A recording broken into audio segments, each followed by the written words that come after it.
Espíritu de sabiduría es el tema que quiero compartir ahora con ustedes con la ayuda del Espíritu Santo.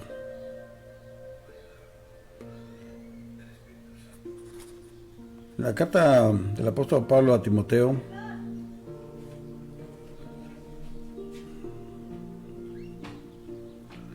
nos dice, capítulo 1, versículo 7, porque no nos ha dado Dios espíritu de cobardía.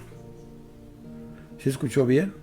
No dice un espíritu, dice espíritu de cobardía, sino de poder, de amor y de dominio propio. Y en Nehemías 9:20 nos dice la Escritura también así: y enviaste tu buen espíritu para enseñarles. Señor, gracias de nuevo por permitirme poner tu palabra. Para mí es un privilegio poder trabajar para usted. Así es que usted ayúdeme a exponer su palabra como es debido. Te lo pido en el nombre que es sobre todo nombre, en el nombre de Jesús de Nazaret, mi Salvador, mi libertador, mi sustentador. El último de los dos versículos citados presenta al Espíritu Santo como maestro y guía del pueblo de Dios a través de la historia en el desierto. Los versículos anteriores conectan la historia de Israel durante los 40 años de su peregrinación e identifican la nube y la columna de fuego que les guió todo ese tiempo con el Espíritu Santo, que es nuestro actual guía. El otro versículo tomado de la epístola a Timoteo nos presenta al Espíritu Santo como el Espíritu de sabiduría y de templanza. Es interesante el instructivo trazar la revelación del Espíritu Divino en el Antiguo Testamento, presentándolo como el Espíritu de la sabiduría que nos sirve de guía. Veamos algunos ejemplos especiales. En Génesis 41, del 38 al 40 nos dice, el primero es el caso de José, ¿verdad?, que se relata en ese. Y dijo Faraón a sus siervos: ¿acaso hallaremos a otro hombre como este, en quien esté el Espíritu de Dios? Y dijo Faraón a José: pues que Dios te ha hecho saber todo esto. No hay entendido ni sabio como tú. Tú estarás sobre mi casa, y por tu palabra se gobernará todo mi pueblo. Solamente en el trono seré yo mayor que tú. Aquí tenemos una vislumbre del secreto que yacía oculto tras la vida extraordinaria de José. Era este el Espíritu de Dios. Tal vez jamás hubo vida alguna que haya tenido más cercana relación con la vida común de la humanidad sufriente. Vemos en José una fiel y noble naturaleza expuesta a la disciplina del más punzante sufrimiento, alejado del hogar y de sus amistades, llevado cautivo a tierra extraña, mal comprendido, calumniado, condenado injustamente y sometido al oprobio y a la más cruenta humillación. Y sin embargo, se mantuvo heroicamente fiel a Dios y a la justicia, confiando explícitamente en la divina justicia y en el amor de Dios. Y fue debido a esa actitud que eventualmente triunfó sobre todas las dificultades que se le presentaron, y se elevó desde la prisión donde estaba hasta ocupar un principado, cubierto de honores e investido de poder, ascendiendo desde el lugar más humilde a la posición más encumbrada que pudo alcanzar un ser mortal. ¿Se produjo alguna vez una transformación más portentosa que esa? ¿Hubo jamás una lección objetiva de lo que puede hacer un carácter elevado y santo? El pasaje que hemos citado lo revela todo. Su triunfo no se debió a sus cualidades humanas, sino a la dirección divina que le guió en todos sus pasos y le elevó por encima de todas sus pruebas. Fue aquella una hermosísima ilustración de cómo el Espíritu Santo interviene en los asuntos de la vida humana, y claro, en las esferas comunes en las cuales transcurre la vida. Lo más importante de todo fue el hecho que el soberbio e impío rey de Egipto fue el primero en reconocer la presencia divina en la vida de José. Este no tuvo que decir que el Espíritu Santo lo guiaba a él, pero al observarle, los hombres del mundo se vieron obligados a decir: ¿acaso hallaremos a otro hombre como este, en quien esté el Espíritu de Dios? Es verdaderamente encantador cuando vemos que aún las personas no creyentes se ven obligadas a glorificar a Dios al observar nuestras vidas. No hay ningún triunfo que supere al de conseguir que las personas mundanas se vean obligadas a reconocer el poder de Dios que obra en nosotros al observar la manera como vivimos. Esa fue la gloria de Daniel, de tal manera que aún sus peores enemigos tuvieron que decir: no hallaremos contra este Daniel ocasión alguna para acusarle, si no la hallamos contra él en relación con la ley de su Dios. Eso lo vemos en Daniel 6:5. Y el más grandioso testimonio que se dio por labio humano acerca de Jesucristo nuestro Salvador fue el de Poncio Pilato, su juez, cuando éste se vio obligado a decir: mirad, he aquí os lo traigo fuera para que entendáis que ningún delito hallo en él. Juan 19:4. Oh, mis amigos y hermanos, que miráis hacia el porvenir, deseosos de saber el secreto de los más grandes éxitos. Ojalá que lleguéis a conocer el mismo espíritu que guió los pasos de José y le condujo por la dolorosa senda, hasta que, sacándole del calabozo de Faraón y de la casa de Potifar, le elevó a la categoría de primer ministro de Egipto y del mundo. Ese mismo espíritu está esperando que le dejéis que sea vuestro guía, vuestro maestro, vuestra sabiduría y fuente de vuestra fortaleza, de vuestros éxitos y claro, y de vuestra felicidad. El próximo ejemplo es el de Moisés y Aarón, y eso lo vemos en Éxodo capítulo 4, del versículo 10 al 16. En ese pasaje tenemos el relato de cómo llamó Dios a Moisés para que asumiese la dirección del pueblo de Israel y lo condujese a Canaán. También le encomendó la misión especial de presentarse ante Faraón para exigirle que dejara al pueblo de Dios. Vemos que Moisés se resistió a asumir dicha responsabilidad, aduciendo como razón para ello su inhabilidad para hablar, y le rogó a Dios que enviara a algún otro. Dios le respondió diciéndole: ¿quién dio la boca al hombre?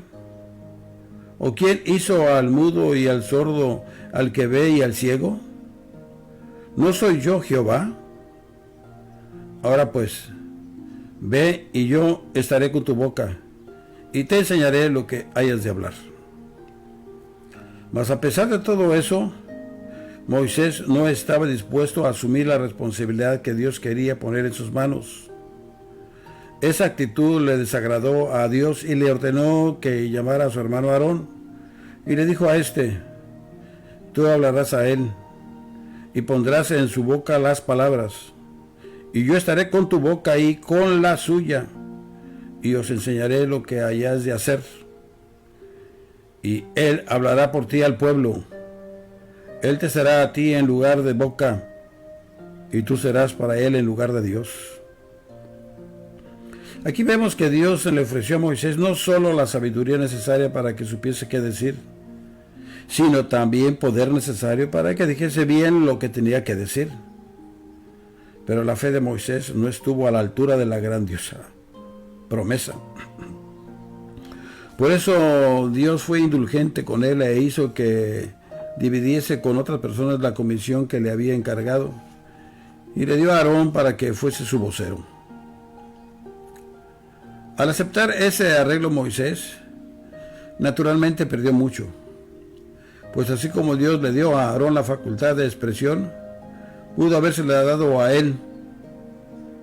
De principio a fin todo dependía de Dios, y Moisés pudo haber sido poseedor de toda la bendición en vez de la mitad de ella.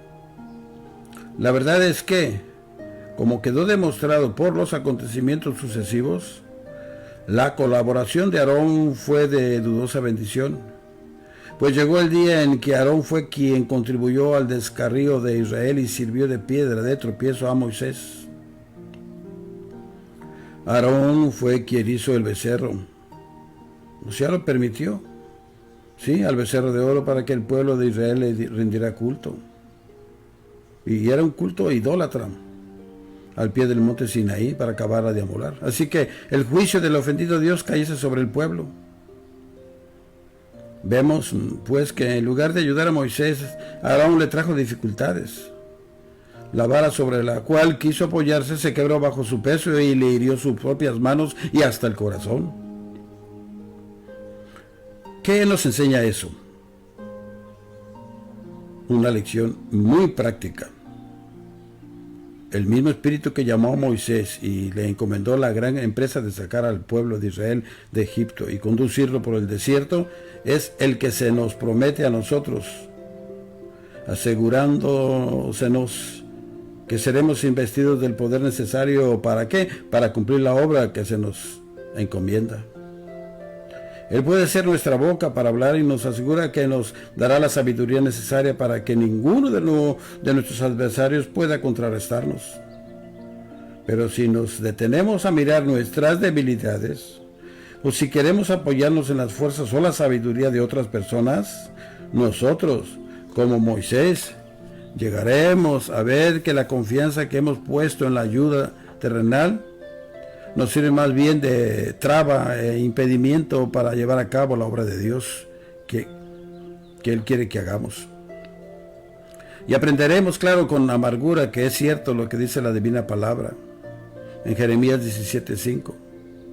Maldito el varón que confía en el hombre y pone carne por su brazo. En vez de depender enteramente de Dios, creyendo que Él le dará todos los recursos, sabiduría y fuerza necesarias para realizar la obra que le ha encomendado.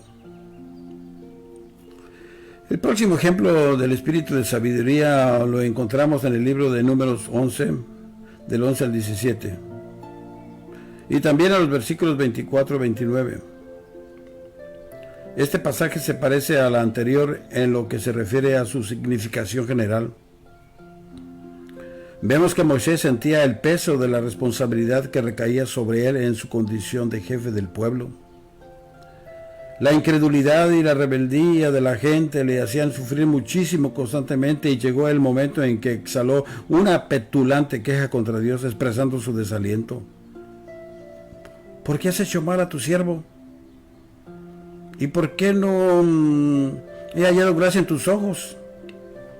¿Que has puesto la carga de todo este pueblo sobre mí? No puedo yo solo soportar a todo este pueblo que me es pesado en demasía. Dios le respondió inmediatamente como lo hace siempre con nosotros. Es cosa muy grave el hablar apresuradamente con Dios sin detenernos a pensar en lo que decimos y expresando desaliento y, claro, desconfianza. Es cosa muy solemne eso de pedirle a Dios que nos revele de cualquier responsabilidad que Él nos hubiera encomendado. Es muy fácil que perdamos nuestra corona y la oportunidad que Él nos ha dado para que le sirvamos a causa de nuestra petulencia y falta de fe. Entonces Jehová dijo a Moisés: reúneme 70 varones de los ancianos de Israel, y yo descenderé y hablaré allí contigo, y tomaré del espíritu que está en ti, y pondré en ellos, y llevarán contigo la carga del pueblo, y no la llevarás tú solo. Poco más adelante se añade: entonces Jehová descendió en la nube y le habló, y tomó del espíritu que estaba en él y lo puso en los 70 varones ancianos, y cuando posó sobre ellos el espíritu, profetizaron y no cesaron. A primera vista todo esto parece como si hubiese aliviado mucho a Moisés. En vez de tener que cargar con todos los problemas del pueblo, contaba con la ayuda de 70 hombres, los cuales se distinguían por su buen criterio y su probada experiencia, a más de estar dirigidos del mismo espíritu que él tenía. Pero al mirar la situación más detenidamente observamos que esos 70 hombres no recibieron ningún poder adicional, sino únicamente les fue dado parte del mismo espíritu que tenía Moisés. En otras palabras, Dios le quitó a Moisés una parte del poder que le había dado y lo distribuyó entre las otras personas, de modo que en vez de que una persona tuviese el poder, ahora lo tenían 71. Pero los 71 hombres no contaban con más poder del que antes habían tenido uno solo. Dios había preferido dar a Moisés toda su sabiduría y toda su fortaleza antes que dársela a los 70 ancianos. Ahora, estos dones los extendió sobre una superficie más amplia. Es más, antes que la historia llegara a su término, esos ancianos le causaron tantas molestias y ansiedades a Moisés como las que les causó su hermano Aarón. De hecho, ellos constituyeron el principio del famoso concilio de los 70, que después se conoció con el nombre de Sanedrín, o Consejo de los 70 Ancianos, el mismo que años después condenó a muerte al Hijo de Dios y fue culpable de su crucifixión. Esos 70 ancianos cuya ayuda solicitó Moisés en razón de su incredulidad, llegaron a ser más bien una carga adicional que se añadió, claro, a las aflicciones que tuvo que sufrir. ¿Cuál es la lección que aprendemos de todo esto? Podrá usted decir.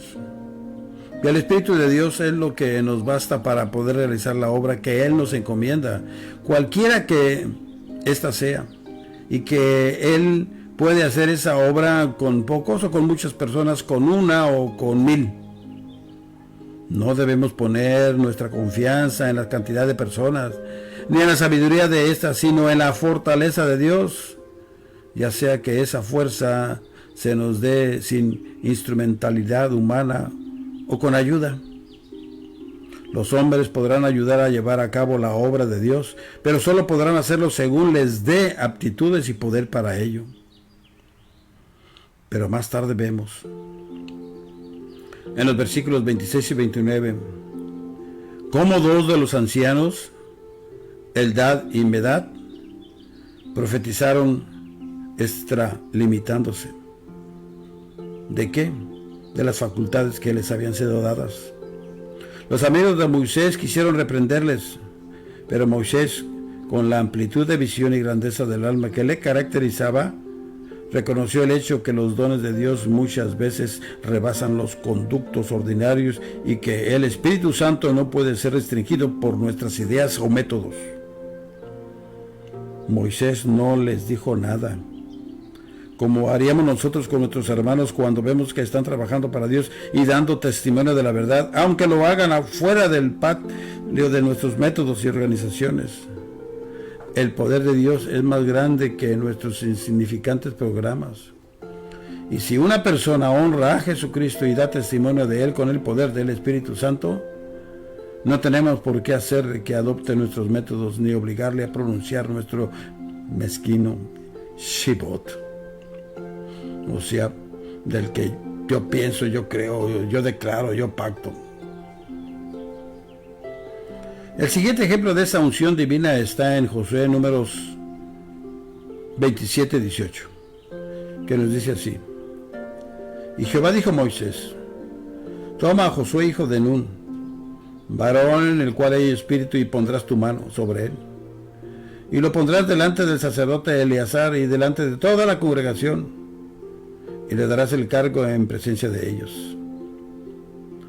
En este pasaje vemos que Josué ya tenía espíritu de sabiduría antes que Moisés diera órdenes especiales acerca de lo que debía hacer, demostrando que antes de la ordenación pública la persona debe haber recibido la preparación personal. Pero el hombre no recibe el espíritu en razón del acto mismo de la ordenación. Dios tiene que investirlo primero con las cualidades necesarias para el ministerio. Él nos va preparando, Él nos va ayudando. Una vez que Dios le ha dotado de su espíritu, el hombre debe reconocer lo que Dios ha hecho, apartando al hombre realmente consagrado. ¿Para qué? Para la obra especial que Él quiere asignarle. Hay otro pasaje en el libro de Deuteronomio 34:9 que nos demuestra cómo se debe llevar a cabo el acto de la ordenación de una persona realmente consagrada por la bendición y la plenitud del Espíritu. Y Josué, hijo de Nun, fue lleno del Espíritu de sabiduría, porque Moisés había puesto sus manos sobre él. Vemos aquí que Josué recibió la plenitud de la bendición después que Moisés hubo puesto sus manos sobre él. Hay, pues, dos etapas en la historia espiritual de Josué. Primero, antes de ser llamado al elevado cargo que había de desempeñar, estaba lleno del espíritu de sabiduría. Y luego el llamamiento que recibió lo condujo a mayor plenitud del espíritu. Queremos que se nos honre dándosenos alguna responsabilidad especial en el servicio de Dios. Estemos continuamente llenos del Espíritu y a la disposición de Dios para cualquier cosa que Él quiere que hagamos. En tales condiciones es más probable que nos llame. ¿Hemos sido llamados para que realicemos alguna obra especial? Si es así, arrojémonos en sus brazos para que nos dé una mayor medida de su gracia y, como Josué, seamos llenos del Espíritu Santo. Ese fue el secreto de la vida maravillosa de Josué. Así como Moisés fue divinamente investido del espíritu de sabiduría para el desempeño de su enorme tarea, así Josué fue hecho idóneo por el espíritu de justicia para la clase de vida que debió vivir, dándole la discreción y coraje necesarios. Igualmente, este siervo de Jehová necesitó de las cualidades divinas para llevar a cabo la gran empresa que se le encomendó. Él fue designado para que fuese el director militar de la gran campaña que debía realizar el pueblo de Israel. Él había de ser el capitán del ejército victorioso del Señor. Por lo tanto, necesitaba cualidades especiales para cumplir dicha promesa. Se le dio la comisión de ir al encuentro de las poderosas huestes del mal. Debía contender contra los aguerridos reyes eteos, los que, como vemos por los datos históricos, eran rivales de los egipcios en el arte de la guerra y en la potencia militar. Josué encabezaba un ejército indisciplinado. No obstante eso, recibió órdenes de ir al encuentro de los ejércitos de poderosas naciones. Sin embargo, en el curso de pocos años, su victorioso ejército dominó al enemigo y cayeron bajo sus soldados las poderosas fortalezas enemigas y sometió a, escuche bien, 31 de los poderosos soberanos enemigos que se opusieron a su avance. Hasta entonces jamás se había llevado a cabo una campaña militar tan grande, pero para ello se requirió mucho valor, hábil estrategia, fe y sabiduría. Todo eso le dio el Espíritu Santo a Josué, y el Espíritu Santo dará todo eso hoy día al soldado de Cristo y al siervo de Dios para que pueda hacer frente a los grandes conflictos de estos últimos tiempos, cuando Cristo está reuniendo a sus ejércitos para el conflicto de los siglos y la venida del Rey. Pero antes, la iglesia alabada con nuestro Señor Jesucristo será levantada para la honra y gloria del Dios Todopoderoso, la novia. Tenemos un ejemplo más de los dones prácticos del Espíritu Santo. En cierto sentido, el más notable y alentador de todos. Los detalles se encuentran en el libro de Éxodo, capítulo 35, del versículo 30 al 35. Se trata de la historia de Bezaleel y de Aholiab, que eran especialmente hábiles artesanos en mecánica y en las artes necesarias para el levantamiento del tabernáculo que debía construirse en el desierto. Moisés les dijo a los hijos de Israel: mirad, Jehová ha nombrado a Bezaleel y lo ha llenado del Espíritu de Dios en sabiduría, en inteligencia, en ciencia y en toda arte, para proyectar diseños, inventos, para trabajar en oro, en plata y en bronce, y la talla de piedras de engaste y en obra de madera, para trabajar en toda labor ingeniosa. Y ha puesto en su corazón el que pueda enseñar. Así él como Aholiab los ha llenado de sabiduría de corazón, para que hagan toda obra de arte y de invención, y de bordado en azul, en púrpura, en carmesí, en lino fino y en telar, para que hagan toda labor e inventen todo diseño. Tenemos aquí una lista de casi todas las clases de trabajos manuales y artísticos. Se trata de trabajos prácticos y de decoraciones artísticas de la mejor clase, trabajos de joyería, de escultura y de tejidos. Todo ello no lo saben por medio de la educación ni por cuidadoso entrenamiento, sino debido a la directa inspiración de Dios. Esta era gente que había salido de entre los fabricantes de ladrillos de Egipto, de una nación esclavizada que no contaba con las ventajas de la cultura. Sin embargo, Dios, por medio de su inspiración divina, les dio la capacidad necesaria para que pudiesen elaborar los objetos y ornamentos para el edificio más perfecto y más hermoso que jamás se había erigido hasta entonces. Qué magnífica lección es esta para el artesano, para el cristiano que trabaja arduamente, para el hombre de negocios en el desempeño de sus obligaciones cotidianas. Vemos aquí que la presencia divina no se revela únicamente en el púlpito, en la reunión de oración o en la oración privada, sino que lo hace igualmente en la fábrica, en el taller, en la oficina, en las salas de clases de la escuela y hasta en la cocina. Aquí tenemos el Espíritu Santo que actúa tanto entre los que se ocupan en tareas manuales en la casa de lunes a sábado, o en la sagrada hora del culto y en las otras ocupaciones del día domingo. El Espíritu Santo no sirve únicamente para darnos lo que necesitamos para nuestra experiencia espiritual y para el desempeño de nuestros deberes religiosos, sino para todo lo que concierne a nuestra vida. Oh, de cuánta ayuda nos es y cuánto consuelo nos da saber que tenemos un Cristo que pasó los primeros 30 años de su vida en el taller de carpintería de Nazaret, batiendo el martillo, bañado en sudor y cubierto de polvo, físicamente cansado como lo estamos nosotros muchas veces, y que, por consiguiente, sabe lo que sentimos. A Él le complace participar de nuestras tareas y nos da las fuerzas y capacidad necesarias para que podamos desempeñarnos bien en todo lo que hacemos, tanto con las manos como con el cerebro. Sí, mi humilde hermana, Él le ayudará a usted a hacer su trabajo ante la batea de lavar ropa o en la cocina, así como lo hace en la hora de la oración. Claro, sí, mi amigo obrero.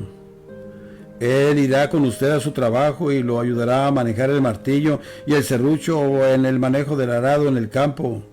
Si acepta usted la sabiduría y dirección que Él dará, será usted mejor obrero, mejor labrador y mejor hombre de negocios. El Dios al cual servimos no es únicamente el Dios de los domingos y del sentimentalismo, sino que es el Dios de la providencia, el Dios de la naturaleza, el autor y director de todo el mecanismo de la vida humana. No hay sitio ni momento en que Él nos quiera estar con nosotros, cuando no quiere emplear nuestras manos y nuestro cerebro para trabajar y para unirse amorosamente con nosotros en todo lo que necesitamos, en el desempeño de todos nuestros deberes y en enfrentar todas nuestras pruebas, haciéndonos ver que Él nos basta en todo. Tal es el cuadro que nos da el Antiguo Testamento del Espíritu Santo, como el espíritu de sabiduría y del buen criterio. En José le vemos obrando en los momentos de las pruebas de la vida humana. En Moisés le vemos preparando a un gran jefe para ponerlo en condiciones de poder desempeñar la importante misión que se le iba a encomendar, y para que pudiera mantenerse firme bajo las dificultades circunstancias por las cuales tendría que pasar. En Josué le vemos preparando al poderoso guerrero para que pudiera sostener las violentas campañas y salir victorioso de ellas. Y en Bezaleel y a Oholiab le vemos descender al nivel de nuestras vocaciones seculares y deberes comunes, para hacernos aptos para el desempeño de nuestras tareas, cualesquiera que éstas fueren. Bendito Espíritu Santo, sabiduría y guía nuestro. Debemos mayor amplitud a la esfera de sus actividades y hagámoslo socio nuestro en todos los asuntos y en todas las circunstancias de nuestra vida, y hagamos ver al mundo que no hay por qué el mundo dejar y en un claustro ir a parar, para servir al buen Dios y de los santos ir en pos. Mas lo que sí es menester es a Dios, claro, obedecer. Le damos gracias, Señor, por haberme permitido exponer tu palabra, Señor. Gracias por permitirme entrar a su hogar por este medio. Y yo le pido que siga orando por este su siervo. Y más que todo, comparte este mensaje para la honra y gloria de Dios, para que el Evangelio siga difundiéndose por las diferentes plataformas de las redes sociales, ya sea por el Facebook, YouTube, etc. ¿Y sabe usted por qué? Porque así estará colaborando para que más personas escuchen la palabra de Dios y lleguen a los pies de nuestro Señor Jesucristo.